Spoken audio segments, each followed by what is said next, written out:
Biggest issue is being too broad. So trying to be a fix it all. You want to be able to help your clients in every way, shape, and form. But the reality is like it's great for them. It's not great for you. So it's that idea of learning to put yourself first and focusing in on a niche that you're very good at, and just delivering on that as a starting point. You can always branch out later, but you have to start somewhere. Once you're specific, and it's like the tagline on your LinkedIn, right? Like once that's specific, it's like the first thing people read are your name and then that tagline. There's a lot of people who once the tagline met what their need was, a conversation started.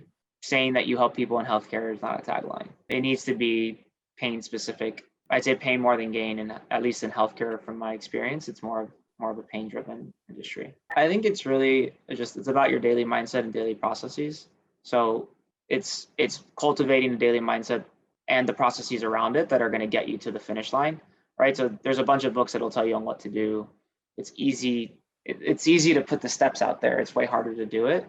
Yeah. So to me, it's just like a reinforcement of that belief that like it's really all about like, what's your mindset that generates enough energy for you to do what you need to do every day, and then having discipline to do it. I think to me that's the biggest thing. I think the power positioning, like you alluded to, is like it's a great tactic. You'll probably learn that in a lot of different books. Like at the end of the day, it's doing the work. That's the most important thing.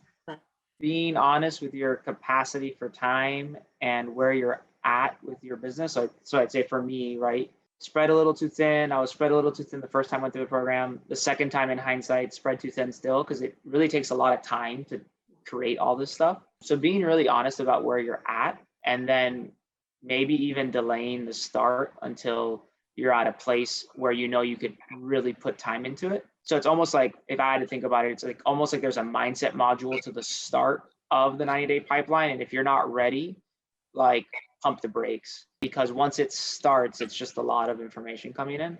So just kind of checking out where you're at, and being honest if you have the time to bring on that work. And if you don't have the time but you have the energy, like then you're fine, right? But you need a lot of energy if you're going to be working till midnight every night. So you just have to be honest about where you're at. I mean, it's a great community, very helpful. The leadership team knows what they're doing, so you're in good hands.